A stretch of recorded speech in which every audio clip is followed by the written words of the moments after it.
Good evening, class 12th. Today we discuss chapter 4 reproductive health. जैसे कि इसकी पहली हेडिंग ही हेल्थ से रिलेटेड है, तो आपको ये पता होना चाहिए कि हेल्थ है क्या। कि हेल्थ की बहुत अच्छी डेफिनेशन WHO ने डिस्क्राइब की है, जिसमें आपको कहा गया है कि हेल्दी पर्सन वो पर्सन होता है जो आपका फिजिकली डेवलप हो, इमोशनली डेवलप हो, बिहेवियरल डेवलप हो और सोशल डेवलप हो। फिज़िकल मतलब जिसका बॉडी अच्छी हेल्दी हो, इमोशनल जो अपने इमोशनली फॉर्म में वीक ना हो, बिहेवियर जिसका सबके साथ बिहेव अच्छा हो, जो सही से बात करता हो, सोशल जो एक कम्युनिटी में बैठ करके सही से बात कर सकता हो, वो है पर्सन आपका हेल्दी पर्सन कहलाएगा। सपोज़ कीजिए कि आप हेल्दी हैं और आपके अंदर बिहेवियर नहीं है या सोशल कम्युनिटी में बैठकर बात करने की कैपेबिलिटी नहीं है, तो आप उसमें हेल्दी पर्सन काउंट नहीं होंगे।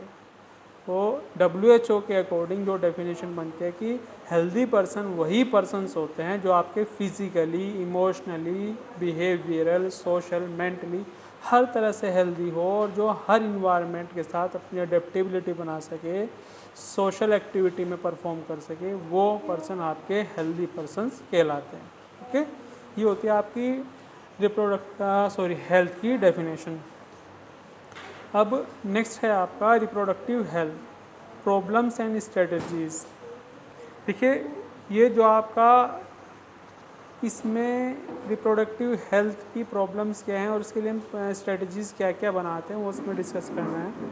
सबसे पहले इसमें स्ट्रेटजीज़ का एक पार्ट है फैमिली प्लानिंग। इंडिया पूरी दुनिया की सबसे पहली ऐसी कंट्री है जिसने फैमिली प्लानिंग की स्टार्ट की थी 1951 में। ठीक है, इस रिप्रोडक्टिव हेल्थ के अकॉर्डिंग इन्होंने फैमिली प्लानिंग स्टार्ट किया और फैमिली प्लानिंग में इन्होंने एक टर्म का यूज़ किया, reproductive and child health care. इन्होंने इसमें किसी भी इंडिविजुअल को ये समझाने की कोशिश की कि जो रिप्रोडक्शंस है कैसे आप उसको कम से कम कर सकते हैं, कैसे अपने चाइल्ड की हेल्थ को मेंटेन कर सकते हैं। इसी दौरान हमारे इंडिया में जब फैमिली प्लानिंग की बात चल रही थी, हमारे इंडिया में जो कि सबसे अच्छा नारा आज तक का है, एक स्लोगन लगाया गया फैमिली प्लानिंग के अकॉर्डिंग, हम दो हमारे दो। ये फैमिली प्लानिंग के अकॉर्डिंग ये स्लोगन इसलिए बनाया गया ताकि आपकी फैमिली छोटी हो, वो हेल्दी हो, आप उस पर पूरी तरह से फोकस कर सकें, उनकी एजुकेशंस को, उनकी मेंटली हेल्थ को, एजुकेशनल हेल्थ को, बिहेवियरल हेल्थ को, सोशल हेल्थ को अच्छे से मेंटेन कर सकें। इसके अलावा सोशल रिप्रोडक्टिव हेल्थ में ये भी डिटरमाइन किया गया कि आप किसी की मैरिज गर्ल्स में बिफोर 18 ईयर्स 18 साल से पहले नहीं करेंगे और बॉयज़ के लिए मिनिमम जो एज है वो 21 ईयर्स, इससे पहले आप उसकी एज शादी या मैरिज नहीं करेंगे। इस दौरान अगर इस एज से पहले आप किसी बॉयज़ या गर्ल्स की शादी करते हैं तो क्रिमिनल एक्ट के अकॉर्डिंग आता है। तो ये आपके रिप्रोडक्टिव हेल्थ में अभी हम लोग स्टार्ट कर रहे हैं। इसमें फैमिली प्लानिंग मैंने आपको बताया, जैसे मैंने अभी आपको बताया था कि ये आपको डिस्कस करते हैं कि reproductive and child health care. Okay, तो मैंने इसमें इसलिए आपको बताया कि इसमें ये स्लोगन पे फोकस किया जाता है कि कम से कम हमारे बच्चे होने चाहिए और उनका बेसिक लाइफ स्पान बहुत अच्छा हो, उनके एजुकेशन पर ज़्यादा से ज़्यादा फोकस किया जा सके। अब इसके जो प्रॉब्लम्स हैं रिप्रोडक्टिव हेल्थ की, ये तो स्ट्रेटजीज़ हो गई फैमिली प्लानिंग में। जो प्रॉब्लम्स हैं इसमें बहुत सारी प्रॉब्लम्स आते हैं, लाइक आपका सेक्सुअली ट्रांसमिटेड डिजीज़। अब सेक्सुअली ट्रांसमिटेड डिजीज़ है क्या? सेक्सुअली ट्रांसमिटेड डिजीज़ वो डिजीज़ होती हैं जो सेक्स के दौरान डिजीज़ ट्रांसफर्स होती हैं।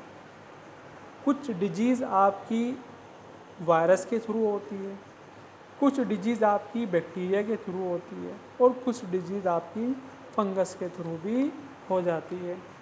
तो ये आपकी सेक्सुअली ट्रांसमिटेड डिजीज़ कहलाती हैं, जो मैंने आपको बताया कि कुछ आपकी बैक्टीरिया की वजह से हैं, कुछ आपकी वायरस की वजह से हैं और कुछ आपकी फंगस की वजह से भी हो जाती हैं। अब आपको जो बैक्टीरिया की वजह से होने वाली डिजीज़ है मैं उसमें आपको बताऊंगा। पॉसिबल हो तो आप लोग इसको कहीं से कहीं तक अपने आसपास नोट डाउन करते रहिएगा। देखिए, जो एसटीडी कॉज्ड बाय बैक्टीरिया, जो बैक्टीरिया से होने वाले डिजीज़ है हम लोग वो डिस्कस करेंगे। इसमें सबसे पहला बैक्टीरिया आता है क्लेमाइडियोसिस। ये एक बैक्टीरिया है और ये सेक्चुअली ये एसटीडी में बहुत ज़्यादा मिलता है और सेक्स एसटीडी को ट्रांसमिट करने में बहुत ज़्यादा रोल प्ले करता है। अब ये क्लेमाइडियोसिस जो डिजीज़ है वो कौन सी डिजीज़, मतलब किसके थ्रू फैलती है ये देखिए। जो क्लेमाइडियोसिस ये डिजीज़ है इसका एक बैक्टीरिया होता है, उस बैक्टीरिया का नाम होता है chlamydia trachomatis. Chlamydia trachomatis bacteria से डिजीज़ होती है और इस डिजीज़ के होने के रीज़न्स क्या हैं? इसके रीज़न्स यही होते हैं कि अगर आप किसी इन्फेक्टेड पर्सन के साथ सेक्स करते हैं, रिप्रोडक्शंस करते हैं, तब आपको एक क्लेमाइडियोसिस डिजीज़ होती है। इसके सिम्टम्स क्या होते हैं देखिए, इसमें जो मेल है उसके पेनिस से डेंस मवाद जैसा सिक्रीशन बाहर रिलीज़ होने लगता है और उसके जितने भी और जिसके रिप्रोडक्टिव ऑर्गन्स हैं इंक्लूडिंग मेल और फीमेल, उनमें इन्फ्लामेशंस होना स्टार्ट हो जाता है। इसके अलावा जो पेल्विक रीजन है वहाँ भी इन्फ्लामेटरी डिजीज़ होना स्टार्ट हो जाती है। एक तरह से आप ये कह सकते हैं कि रिप्रोडक्टिव ऑर्गन में इन्फ्लामेशन स्टार्ट हो जाता है। अब इससे प्रिवेंशंस क्या हैं? प्रिवेंशंस ये हैं, हमें प्रोस्टिट्यूशन से बचना चाहिए, होमोसेक्सुअलिटी से बचना चाहिए और रिप्रोडक्शंस के दौरान कॉन्डोम का यूज़ करना चाहिए। अब अगर क्लेमाइडियोसिस डिजीज़ हो गई है तो उसके लिए कौन सी मेडिसिन्स आपकी कारगर होती हैं, कौन सी मेडिसिन्स को आप यूज़ कर सकते हैं? एक तो उसमें आपका एंटीबायोटिक्स काम करता है टेट्रासाइक्लिन, सेकंड है आपका इरिथ्रोमाइसिन, थर्ड है आपका रिफामाइसिन। इन मेडिसिन्स के यूज़ से आप क्लेमाइडियोसिस डिजीज़ से बच सकते हैं। सेकंड डिजीज़ है आपका बैक्टीरिया के थ्रू होने वाला एसटीडी में गोनोरिया। गोनोरिया भी सेक्सुअली ट्रांसमिटेड डिजीज़ से होती है और इसका बैक्टीरिया कौन सा है? इसका बैक्टीरिया होता है नाइजेरिया गोनोरिया। मतलब ये जो गोनोरिया सेक्सुअली ट्रांसमिटेड डिजीज़ है एक बैक्टीरिया की वजह से होता है जिसका नाम है नाइजेरिया गोनोरिया। अब ये भी आप समझ रहे होंगे ये जो डिजीज़ है ये भी अदर एक्सेप्ट वाइफ, मतलब अदर पर्सन के साथ सेक्स करने से डिजीज़ होती है। अब इसके सिम्टम्स क्या हैं? जो मेल और फीमेल बॉडी है उनके जो यूरिनोजेनिटल पाथवे होते हैं उनमें बहुत ज़्यादा जलन होने लगती है और यूरिनोजेनिटल पाथवे में जलन होने से पेन होता है और पेन होने की वजह से कभी कभी रिप्रोडक्टिव ऑर्गन्स में स्वेलिंग भी हो जाती है। अब प्रोफाइलेक्सिस, इसके प्रिवेंशंस क्या हैं? प्रिवेंशन इसके भी सेम एज हैं, प्रोस्टिट्यूशन से बचना है, होमोसेक्सुअलिटी से बचना है और कंडोम का यूज़ करना है। इसके लिए आप कौन सी मेडिसिन यूज़ कर सकते हैं? आप इसके लिए अलग तरह की मेडिसिन यूज़ कर सकते हैं। इसका अलग एंटीबायोटिक्स होता है, जैसे सेफिट्रैक्सोन नाम का एक साल्ट आता है जो उसके लिए यूज़ किया जाता है। मतलब गोनोरिया के लिए एक सेफिट्रैक्सिन नाम का साल्ट आता है जो उसके लिए कारगर होता है। नेक्स्ट आता है आपका सिफिलिस। सिफिलिस भी एक सेक्सुअली ट्रांसमिटेड डिजीज़ होती है और ये जो डिजीज़ है एक बैक्टीरिया की वजह से होती है जो कि कोल्ड शेप का होता है। ये आपका ट्रिपैनोमा पैलिडियम बैक्टीरिया होता है जिसकी वजह से सिफिलिस डिजीज़ होती है और रीज़न इसके भी सेम है कि ये फीमेल्स के थ्रू इन्फेक्शंस फैलता है। पीछे तो दोनों तरह के जो मैंने आपको दो डिजीज़ पहले बताई हैं क्लेमाइडियोसिस एंड गोनोरिया, वो मेल और फीमेल दोनों एक दूसरे को ट्रांसफ़र कर सकते हैं। लेकिन जो सिफिलिस है ट्रिपैनोमा पैलिडियम, ये आपके ऐसी डिजीज़ है जो सिर्फ मेल ही ट्रांसफ़र करती है और वो भी ओव्यूलेशंस के दौरान। अब इसके सिम्टम्स क्या हैं? देखिए, इसके सिम्टम्स ये हैं कि जहाँ पर रिप्रोडक्टिव ऑर्गन्स हैं वहाँ पर ज़ख़म बन जाते हैं स्किन ड्राई पड़ जाती है और रिप्रोडक्टिव ऑर्गन के आसपास के जो एरिया हैं वहाँ पर लाल, ब्राउन और रेड कलर के स्पॉट बन जाते हैं, जिनमें इरिटेशंस होता है, स्वेलिंग्स होती है और कंटिन्यू स्वेलिंग से उसमें ब्लड भी सिक्रीट होने लगता है। तो इसका प्रिवेंशंस क्या है? प्रिवेंशंस में यही है आपको कि सेम एज है, होमोसेक्सुअलिटी से बचना है, प्रोस्टिट्यूशन से दूर रहना है और सेक्सुअल रिप्रोडक्शंस के दौरान कंडोम का यूज़ करना है। अब इसमें कौन कौन सी मेडिसिन्स काम आ सकती हैं? देखिए, साइफिलिस में आपकी 2 मेडिसिन्स काम करती हैं जिनका नाम है पेनिसिलिन और टेट्रासाइक्लिन। तो आज मैंने आपको रिप्रोडक्टिव हेल्थ की डेफिनेशंस बताई है। WHO क्या कहता है?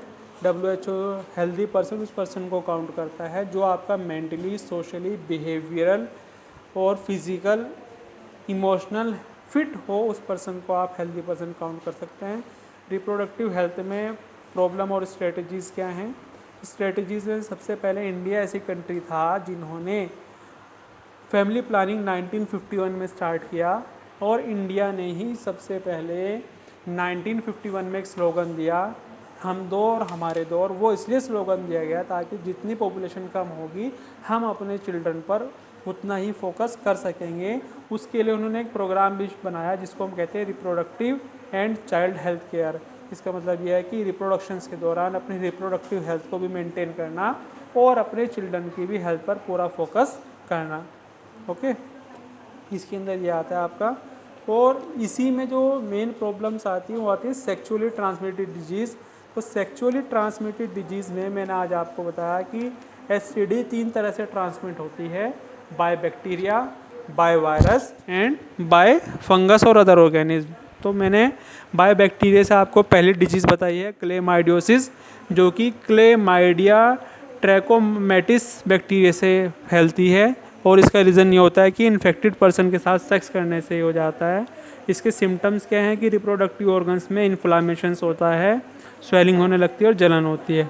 इसके लिए मेडिसिन प्रिवेंशंस क्या हैं? प्रोस्टिट्यूशन से, होमोसेक्सुअल से बचना है, कंडोम का यूज़ करना है। मेडिसिन इसके लिए टेट्रासाइक्लिन, इरिथ्रोमाइसिन, रिफामाइसिन का यूज़ कर सकते हैं। नेक्स्ट बाय बैक्टीरियल डिजीज़ है STD गोनोरिया। गोनोरिया आपकी जो डिजीज़ है वो नीसेरिया गोनोरिया बैक्टीरिया से फैलती है। इसके सिम्टम्स क्या है? सिम्टम्स ये होते हैं कि जो हमारे रिप्रोडक्टिव ऑर्गन्स का यूरिनोजेनिटल सिस्टम पाथवे होता है वहाँ पर बहुत ज़्यादा जलन होती है और जलन होने से कभी कभी वाइटिश मटेरियल भी सिक्रिएट होता है और वहाँ पर रेड कलर के स्पॉट भी होते हैं, ईचिंग होने लगती है। प्रोफाइलेक्सिस या प्रिवेंशंस कि आपको सेक्सुअलिटी प्रिवेंशंस करना है, प्रोस्टिट्यूशंस और होमोसेक्सुअलिटी से बचने के साथ साथ कंडोम का यूज़ करना है। थेरेपी, इसके लिए एक अलग साल्ट आता है जिसे आप सेफ्ट्राक्सोन के नाम से जानते हैं। इस मेडिसिन के लिए हम इसका यूज़ कर सकते हैं। नेक्स्ट है आपकी बायोबैक्टीरिया सिफाइलिस, SYPHILIS। जो सिफाइलिस है ये ट्रिपैनोमा पैलिडियम बैक्टीरिया से फैलती है और ये फीमेल्स में ओव्यूलेशंस के दौरान अगर सेक्स हो जाए उस दौरान ये डिजीज़ ट्रांसफर्स होती है। अब इससे क्या होता है कि आपके रिप्रोडक्टिव ऑर्गन के नियर बाय रेड कलर के स्पॉट बन जाते हैं, उनमें बहुत ज़्यादा इरिटेशंस होती है, ज़्यादा खुजाने पर, इरिटेशन करने पर वहाँ से ब्लड भी सीक्रेट होने लगता है।